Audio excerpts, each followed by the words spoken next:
we started this journey, if you will, answering some different questions, taking a break from our verse-by-verse study, getting more into topical studies, trying to answer questions. So 2 weeks ago, we took on the lofty discussion of the Trinity. So I did want to open that up if anybody has questions on the Trinity, to the level of which anyone's able to answer the questions. The floor will be yours if you have any questions. We're going to build off of that lesson tonight and really focus on Jesus versus world religion. And I say Jesus and world religion. Reality is it's Jesus versus world religion. And then, Lord willing, next week, we're going to look at the historical Jesus. So that's our next couple of studies. And then from there, depending on if anything gets brought to light from the study, if you have any questions, we could extend the study from there. If not, from there, we'll get into Judges and begin our study there. So that's the forecast of where we're going. This study tonight really is in light of an article a little video I saw, maybe some of you saw it, where it was an Oprah Winfrey video. I'm not picking on her, but it was one of her videos, and in the video, she's arguing with someone in the crowd, and every bit of the argument is in light of her statement of a statement of being a Christian. And everything builds off of that when she has this interaction with this person. And what she says, she's making the point as a self-professed Christian that there could not possibly be just one way to heaven. And uses the example of a foreign country where you've got people that never heard of Jesus. So how could someone not be able to go to heaven because they've never heard of Jesus? And reality is, that's a question the majority of Christians can't answer. We're gonna address that tonight and next week, Lord willing. We'll piggyback off of both of those. But that's when someone in the crowd speaks up and says, yes, there's just one way. That way is Jesus Christ. And her response is, do you really believe that's the case? There are many ways to the place we would, and I'm paraphrasing her general statement, there are many ways to the place we would call heaven. And the scary part of that statement is she would average no less than 7 million people watching the show that heard that. But understand how common that really is. It's likely that you've been there before. I've been there many times where you're having a conversation with someone and heaven comes into the equation. By the way, I hope that's a conversation you enjoy having. My goodness, I would hope you would enjoy that. But heaven comes into the equation. People love thinking about heaven. Even non-believers won't argue too much against heaven because a place of paradise just sounds nice. Oh, I can't wait to get to heaven. It sounds awesome. But in hearing that, you ask the person, hey, do you know the way to get there? It's a single way down a narrow path. And instead of hearing, at least in my personal example, instead of hearing, hey, thank you for sharing that, I needed that information, thank you for helping me understand the way, how do I get on the narrow pathway? What I've heard more often than not when that conversation has come up is this: you Christians are so narrow-minded to think that your way is the only way to heaven. There couldn't possibly be just one way. There couldn't possibly be only one way to God. And now I'm paraphrasing a bunch of conversation I've had to this topic. Don't you know there are many different world religions? They're all just as good as each other. They're all worshiping God, some God, and all to some degree they're the same. Now you find yourself in this conversation. You are a Christian. You're not a Bible scholar. That's fine. You don't have to be a Bible scholar. But you get kind of nervous at this point because you're not real sure how to defend your faith. You've studied the Word and you know what Jesus said. Well, what did Jesus say? I'm going to show you when I get this working. There we go. You know what Jesus said. I am the way, the truth, the life. No one comes to the Father except through me. So now what do? Because the statement has been made, all religions are basically the same. We're all worshiping essentially the same God. Therefore, we all have the same destination in mind.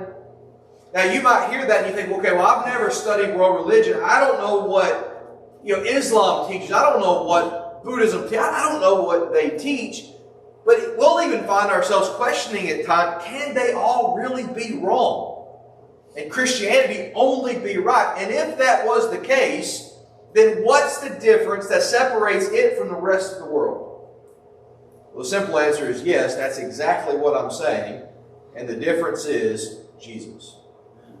That's the difference.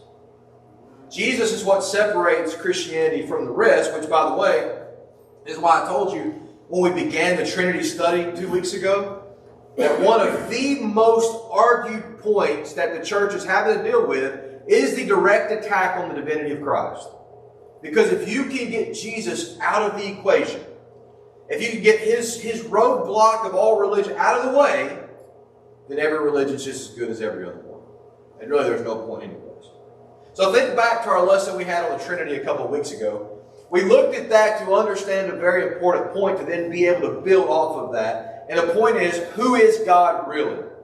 You've got the Father, the Word, the Spirit, all are God, all have the same nature, which means they're all omniscient, omnipotent, omnipresent, they're eternal. We could go on and on about the nature of God.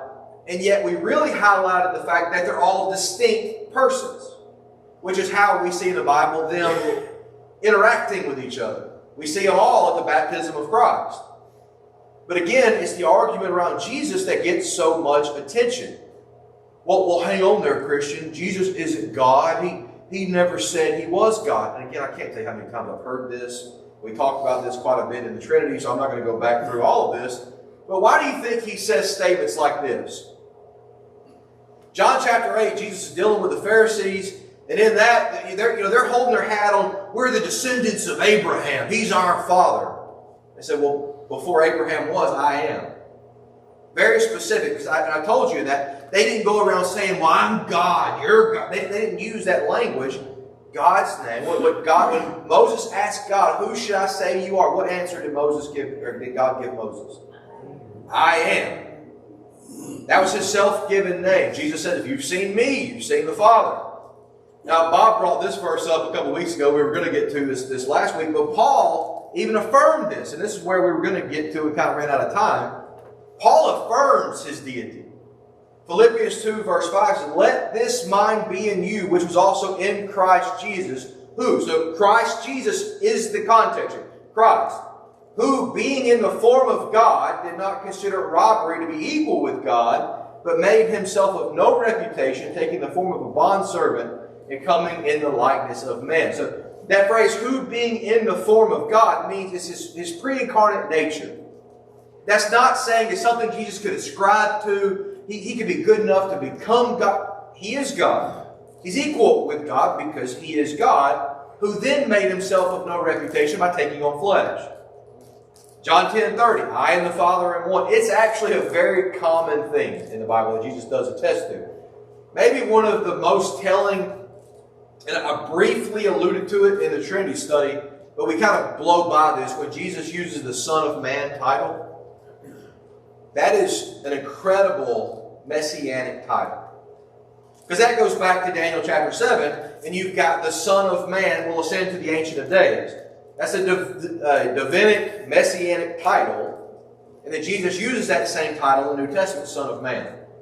So I tell you all of that so that you see when Jesus makes this statement in John 14:6, I'm the way, the truth, and the life, on this pathway to heaven, this point that's argued in so much depth in this world today, God made that statement. Right? God made it. And then in John 14, Jesus even goes on to say, if you don't believe me for what I said, believe me for my works. And you think about it, who could do what he did? Who else raised the dead, healed the sick, cast out demons, calmed the storm, walked on water, and who knows what else? Because John ends his gospel by saying it couldn't be recorded. Had everything been recorded that Jesus did, the world couldn't contain it. So we don't even know what all Jesus did. Now let's take a quick comparison. If you look back over history, how many miracles did Confucius do? What about Gandhi? Or Muhammad? Or Joseph Smith? Or Ellen White? Well, if you're keeping count, it would be 0. And yet, here we are, still having the same discussion on the same topic that just keeps seeming to hang around. So what I thought I would do to set the stage for the historical Jesus is I want to go through some of this with you. This is not going to be World Religion 101. We're going to just highlight what I would really argue are maybe the big four. But in doing so, I want to show you something that it doesn't get the attention it should get. But when you hear this, this is going to make you realize something very important. So we're going to look at some of these. I want to go back first. The first two I want to show you, and I did it this way on purpose. If you can imagine a chart right now, imagine the middle line right here being the establishment of the church. We're going to look back in history. Well, for y'all, maybe looking forward, I'm here. So we're going to look back in history, and then we're going to look forward in history from the establishment of the church. So let's back up, say, to the 12th century BC. If you didn't know this, yes, Hinduism is older than Christianity. Where we find the beginning of the religion of Hinduism is 12th century. And understand, by the way, when we talk about this, you're not talking about a little mom and pop religion. You're talking about 1.16 billion followers. Okay? It's a big following. Large number of people. It's the third largest religion in the world. Okay? Now, what does Hinduism say? You see, Hinduism says that all life follows karma, which is to say, it's the law of cause and effect. People's job then is to do their duty in society, which is called dharma, and you don't worry about all the rest. Just do your job. And when a person dies, you're then reincarnated based upon how you live. If you lived a really good life, you would be reincarnated as a better person. If you lived a bad life, you might be a rat. I don't know. You come back something worse. You'd go down the chain. So in other words, your next life depends solely upon what you do in this life. Now, if you lived a really good life, then what you could do is you were able to escape the will of reincarnation to a now transcendent state called moksha.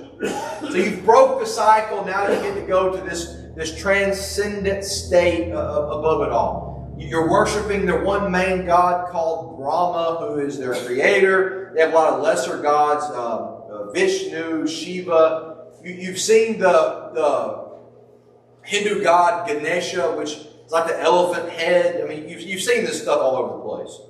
But what made Hinduism so interesting to me in a study like this is Jesus. You say, well, we're 12th century BC. How are we even talking about Jesus? For a religion older than Christianity, would you expect Jesus to be in Hinduism? Would you expect to hear anything about Jesus in Hindu religion? And why would you? You're older than Christianity. And yet, when you study it, here's what you find. They have merged Jesus into their religion, that they consider him a sadhu, which is a holy person. Not only that, he is considered divine. He's a wise teacher. He's even listed as an issue, which is a Hindu saint. Every bit of which had to be done after the fact. Because you predate Christianity. So that means you're going to go over 1,200 years. Then you're going to come back and change your religion to talk about Jesus. But why in the world would someone do all of this after the fact? Why would you work Christ into your religion? Because he has become so polarizing, he's popular, based on who he is, what he did. But maybe that's just a coincidence. Let's go to the next one. We're still predating Christianity. We're going to go 5th century BC. We're going to go to Buddhism. By the way, you're going to come to notice a theme here. And that's why we're doing this. I want you to notice this theme. You go back to the 5th century BC, there you're going to find a young prince named Siddhartha, whose grand conclusion of life is that all life is filled with suffering. The cause of that suffering is selfish desire, even at the expense of other people. And so what Siddhartha does is he comes up with an 8-step plan to help people reduce the craving for selfish desire. And when he comes up with that plan, and when he establishes his religion, he becomes the first Buddha, which means enlightened one. To be clear, not the only one, just the first one. They believe in God, which is to say they believe in a multiplicity of lowercase g gods. But in the end, what you'll learn is actions are more important than beliefs. And the goal for them is to become enlightened like Buddha is. And if you can become enlightened, then you reach what's called nirvana, which is only possible if you eliminate greed and hatred and ignorance. And then you could possibly reach nirvana if you live good enough and break the cycle of reincarnation like Moksha did for the Hindus. Today, Buddhism has 520 million followers or so in Southeast Asia. Now again, why would this matter in a study of Jesus Christ? Because, just like Hinduism, Jesus has been merged into their religion. He is an enlightened one, they say. I came across a quote from the current Dalai Lama, Tenzin Gyatso. He called Jesus a bodhisattva. Bodhisattva is someone who has delayed the journey to nirvana out of compassion for other people's suffering. With many other Buddhists writing about Jesus, referencing the Gospels. So the question is, now why would a religion from the 5th century BC merge Jesus into their religion several hundred years after the fact? Because Jesus is so polarizing and popular based on who he is and what he did. But now, let's jump ahead. We've been BC long enough. Let's jump ahead past the establishment of the church. Let's get to maybe one of the bigger ones you might be more familiar with. Let's go to Islam. And let's see if the story remains. Islam was founded by Muhammad, early 7th century, has roughly 1.9 billion followers. Muhammad claimed that while Jesus was a true prophet, where Islam comes from is Judaism and Christianity had corrupted the worship of God so much that Muhammad had to restore it based on a supposed revelation from the angel Gabriel, who then gave him his writing, the Quran, which is to now be the holy book that replaced the Bible. Muhammad is said to be the final prophet greater than Jesus. Like others, much of Islam is based on what you do. They have what they call the 5 pillars of Islam. You have to make your profession of faith in Allah. You have to pray a minimum number of times per day. You have to give a certain amount of your money to the poor. You have to fast during Ramadan. And then if you have the financial means, you have to make the trip to Mecca once in your life. That is the 5 pillars of Islam. Now, I already mentioned that Islam references Jesus, right? We've already talked about that. I had to add another page because they talk so much about Jesus. Jesus is a prophet. Jesus is even a prophet worthy of reverence, they say. He's a messenger of God, another way of saying prophet. He's just not to the level of Muhammad, of course. He's even seen as the Messiah, and get this, who will be with God in the final judgment. But to be clear, he's not God, and he's not the way to get to God.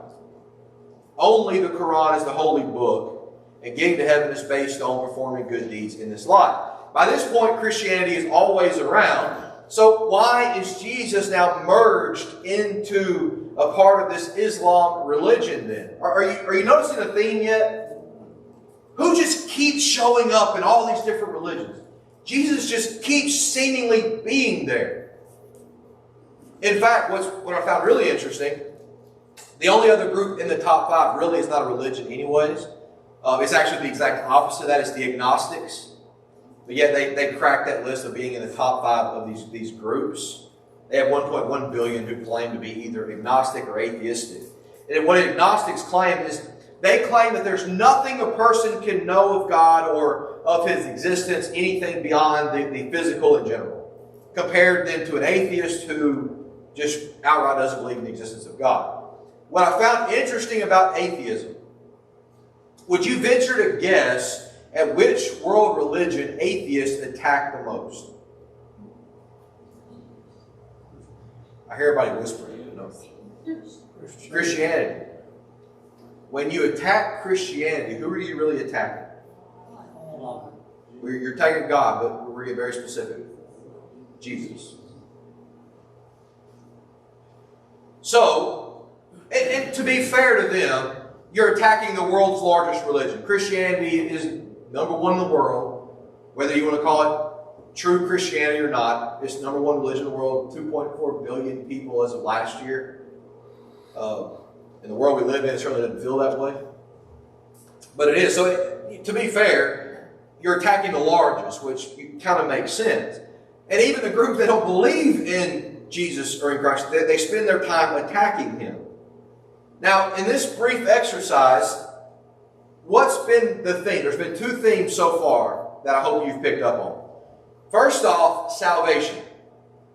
Salvation in every example we've looked at has been based on what you do, how good you live, how righteous you are.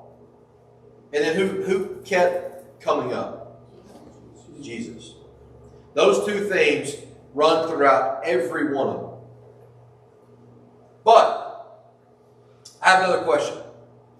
When we look at the Bible, when we look at Christianity, who does Jesus mention? Father. Do what? Father. He mentions the Father. He's mentioning God, of which He is. But what other religion is He mentioning? What other religion is He working into His own doctrine? You look at the law of Moses, but Jesus is the Word. It's His own Word. What word is He not working into? None. It's His. The law is His. So He's not going out to Muhammad and He's saying, hey, give me some ideas, I want to incorporate this into my doctrine. He's not going back in time to Buddhism, who is older than Christianity, and saying, hey, look, what's working for you guys? We're moving into the area, we're going to do a survey. We really want to build up this church quite a bit, so tell me what's worked for you. Which I say that jokingly, but that's what churches do now when you move into a new area. You send out surveys of what you like. Because of course, worship is about what we like. But Jesus mentions nothing and no one but Himself. Again, I understand Judaism you could bring into the equation, but you bring the law in, of which He's the giver. So it's still His word. Now, let's take all of this back to where we began. Now I want you to go to the upper room. You should be familiar with the upper room because we've talked about the upper room for months. All right? We were there for a while. The upper room is a very somber occasion when you're in John chapter 14 because in John chapter 13, Jesus told the apostles He's going away. He's going to be leaving them. But now you have a problem, at least for Thomas, that is, and this is ultimately what leads to Jesus' I am statement in John 14:6, where we began. So listen to what He tells them in John 14. I want you to see where this comes from. So this is Jesus speaking to His apostles in the upper room. He says, where I go, you know, and the way you know. Then Thomas speaks up. I feel for Thomas here. Thomas speaks up, Lord, we don't know where you're going, and how could we know the way? I told y'all in our 12 men study when we talked about Thomas that I feel very bad for Thomas.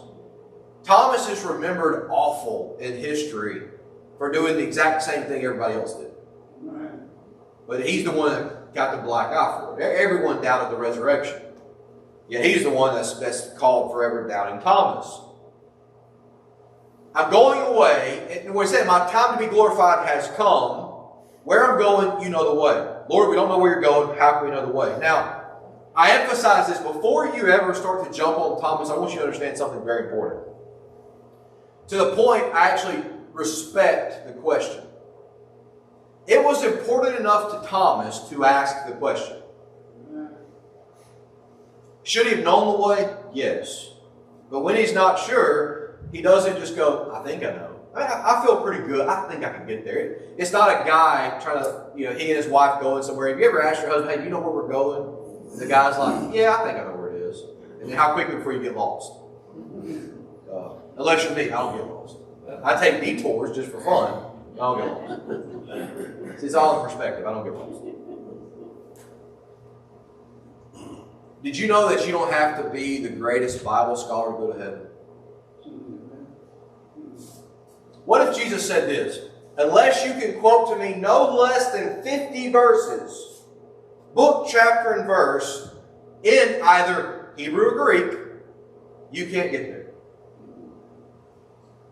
Would you be able to get there?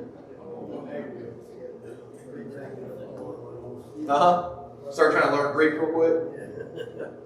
Like, I don't know many verses. I know a verse. Jesus will. Is that enough? That get me there? Jesus will. But to get to heaven, you better know the way. That's the question Thomas asked. So we jump on Thomas for asking the question, but he's asking the most important question. We really shouldn't jump on Thomas for that. It's that important. And that's where Jesus then goes into this and he says, I'm the way. I don't know the way. Well, it's not a how or where, it's a who.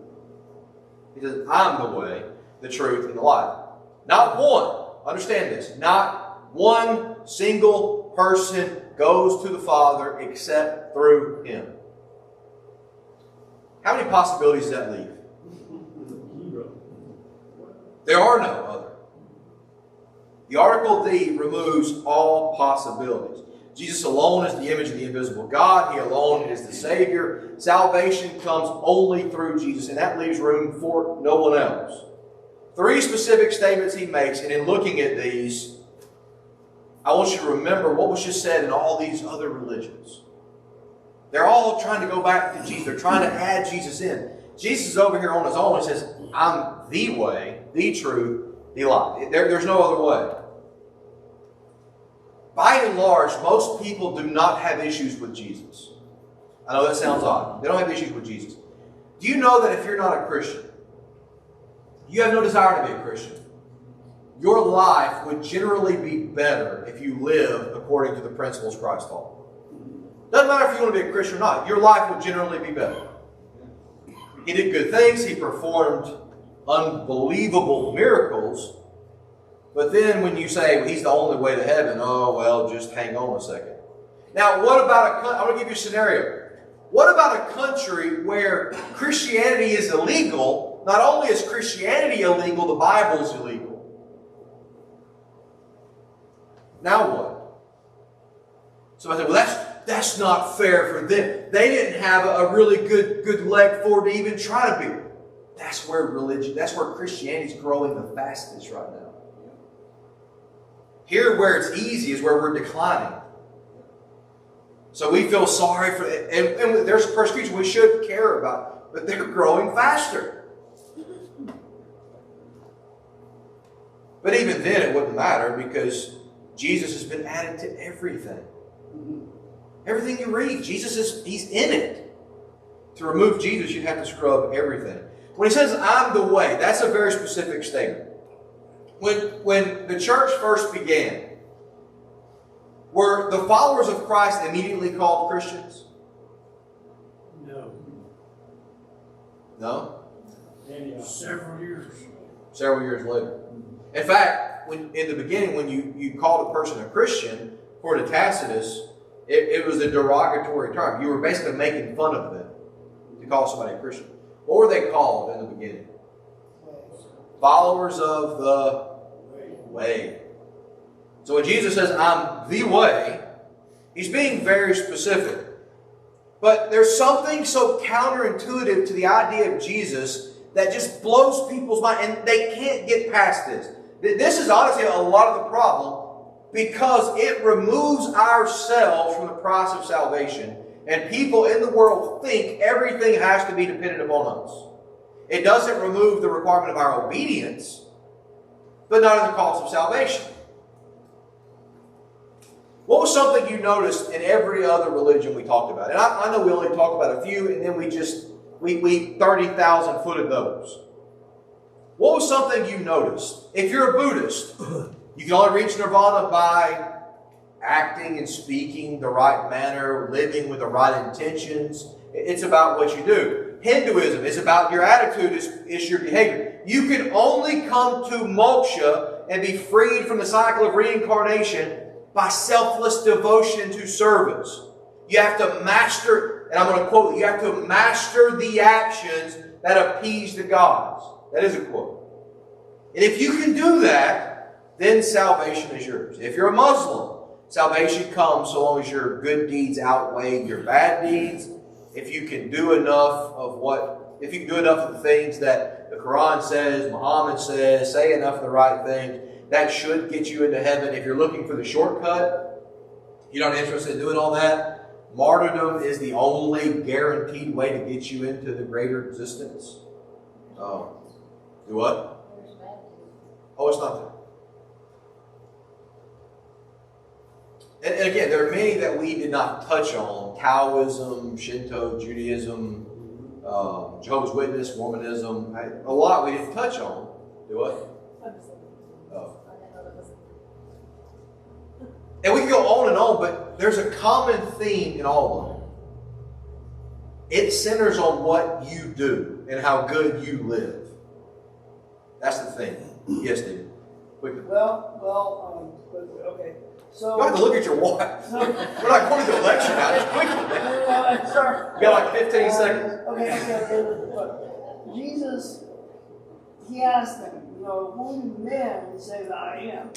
So they were telling him, oh, you're just one of the prophets, you're John the Baptist, and people think you're this or that. Then he gets down to the nitty-gritty and he asks them, who do you say that I am? So it was Peter who spoke up and said, you're the Christ, Son of the Lord of God. Well, here's the example of Buddhism, Hinduism, Islam. Who do you say that I am? Who do they say that I am?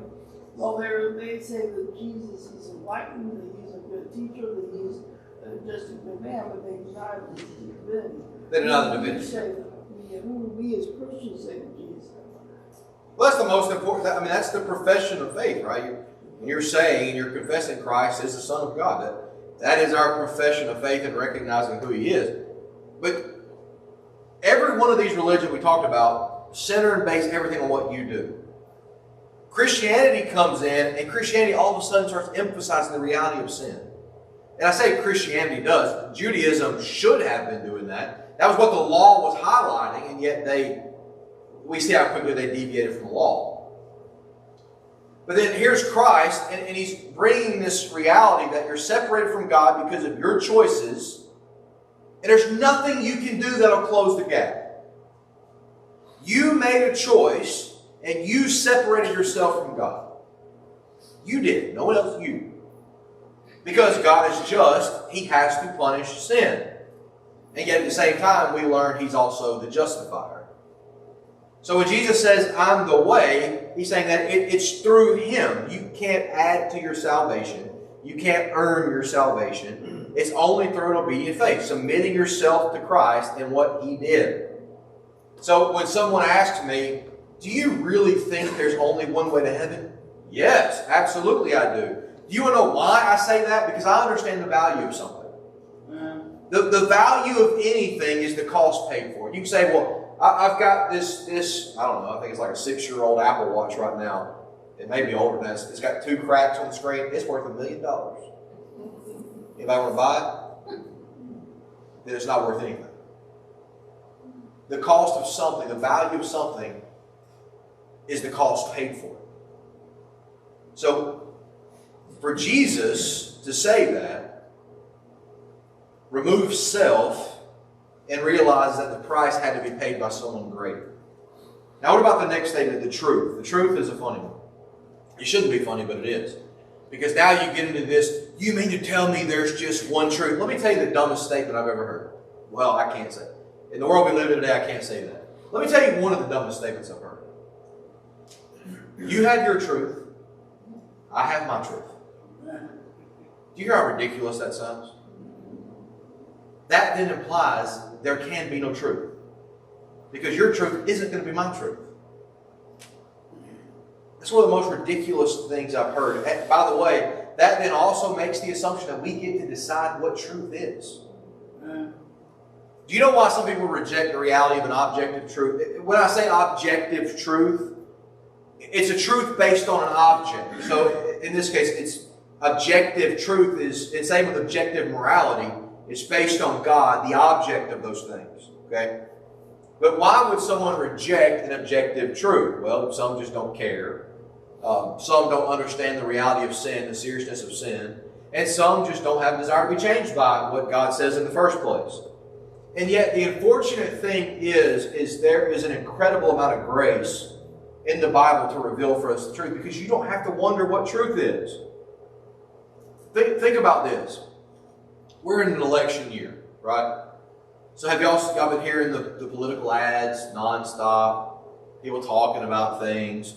Oh, Biden over here, Trump over here. Everybody's talking. Everybody's lying. You don't know what the truth is. I don't care if you're a Republican or Democrat. Everybody's lying. And so can you really know what truth is when people lie to you left and right? People in religion lie to you all the time. Why do you think the prosperity gospel took off like it did? People like, wait, you mean if I give God this $100, He's going to give me back $500? Sure, take it. You mean if I send you this money, you can send me some blessing, I'll be healed? I'll take it. Or you get on the other hand, these, I guess I'll call them kids' church, who will say that the goal of life, the will of God is just be happy. Like, well, we can't really know what God's will for our life. Read the Bible. This is God's will, your sanctification. Black and white says it. This is God's will for your life, your sanctification. And yet we say, well, I don't know what God's will for my life is. How can we know the truth? Jesus says He is the truth. In fact, if you remember back to the series we've been on Sunday morning, Jesus told Pilate, for this reason I came into the world to bear witness of a truth. The truth. Of course, the only thing Pilate can then reply, what is true? And so if it's not based on Jesus, it's not the truth. The problem with this, and why I feel like I've parked here, the problem with this, and why I'm really emphasizing this, is I've watched, and you may have seen some of these too, but I've watched these big name, just massive church people, big name preachers, go on TV, get put on the spot. Is Jesus the only way to heaven? Will you affirm Jesus is the only way to heaven because it's what He said? And immediately, before they ever finish asking the question, yes, 100%, yes. Jesus is the way. And if that's not the truth, He's not the truth. Therefore, He's not the way. So it wouldn't have mattered. He can't be a way, but be the truth.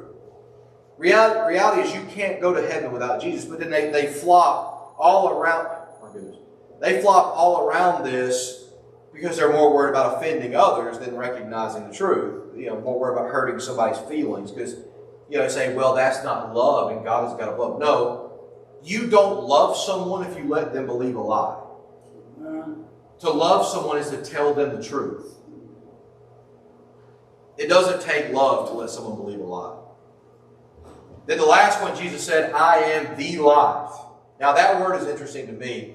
I've actually done, years of late, you hear me talk about this a lot. I get lost in word studies, and I really like them. I get into one word, and I'll spend a week on one word. I want to know everywhere it says, what was the context of everywhere it says, and I enjoy that. When Jesus said, I am the life, my expectation would have been for Him to say, I am the bios. That's the word we find for life. Bios is where we get the word biology from. The flesh, pinch yourself. Don't pinch yourself. Pinch everything. Flesh and blood, skin, bones, physical life, all of which is from God. And yet here, all of a sudden, Jesus flips it when He says, I am the life, and He uses the word Zoe instead. Why? Why flip what you're saying? Because Zoe goes away from physical flesh and blood, skin and bones, to a spirit-filled life, a full life. And that's not talking about flesh and blood. It's talking about the fullness of the Spirit, the fullness of life. Now, I want to read one quote for you real quick. No one saves us but ourselves. No one can, and no one may. How self-centered of a view is that? Do you know who said that? Does that sound like a Jesus quote to you? That'd be Buddha. The Lord is the author of life, the sustainer of life, the giver of life. And it wasn't just about some flesh and bones, but the fullness of the Spirit-filled life, but you have to know the way. And so in that, I can respect Thomas for asking the question. You have to know the truth, not your truth, not the truth. And then you get to experience the life, the fullness of life. Now, here's my question. I'm going to end with this because we're already at a point I really can't go any further. So I'll stop here and pick up next week. But I told you in the beginning, you get this statement made of, well, what about someone in the world, someplace that's never heard of Jesus? How could they then be condemned if they don't know Jesus? Matthew 28. Jesus gives what is called the Great Commission. Here's the argument. People are going to be saved without knowing Jesus if they live by the principles Jesus taught. You don't have to know Jesus to know good, godly principles. Okay, that's the argument. All right, that's the general argument. Now here's the problem. Jesus said in a continual imperative, go therefore and make disciples. Why would I do that? Let's say here in Cottondale, they've never heard of Jesus, but they live to a good standard of life, so they're saved. And I ruin every bit of it as soon as I come here and I start talking about Jesus. Because I'm told to go and make disciples. So I go and start talking about Jesus. You've now heard about Jesus and reject Jesus. So by their standard, I should never talk about Jesus. And you'd be okay. And therefore, when Jesus gave me the commission, He was wrong. If He's wrong, He's not the truth. If He's not the truth, He's not the way. And what people in the world do is they start coming up with all these random arguments and they put Christianity at odds with itself. Because we can't hurt someone's feelings. Because that's not love. Love is just acceptance. No, there's no love required to let someone believe a lie. A lie being you can be good enough apart from Christ to go to heaven. But that's the reality of what every other world religion teaches, that it's based on what you do, how you live, and all these different things. That's how you get to heaven. Jesus comes in and says, no, what you did was sin, which separated you from God, and there's nothing you can do to close the gap. You can't sacrifice enough lambs. Bulls and goats will buy you a year, but you never really remove the sin. Christ had to do it. So when I ask you the question, is there really one way to heaven? Are all other world religions wrong? And it sounds harsh to say. You say, well, I don't know. What makes you as a Christian think you're so special? And it's just one word. And it's not a word, it's a who. Jesus. That's the difference. Is that the second? Okay. All right, we'll pick up here next week.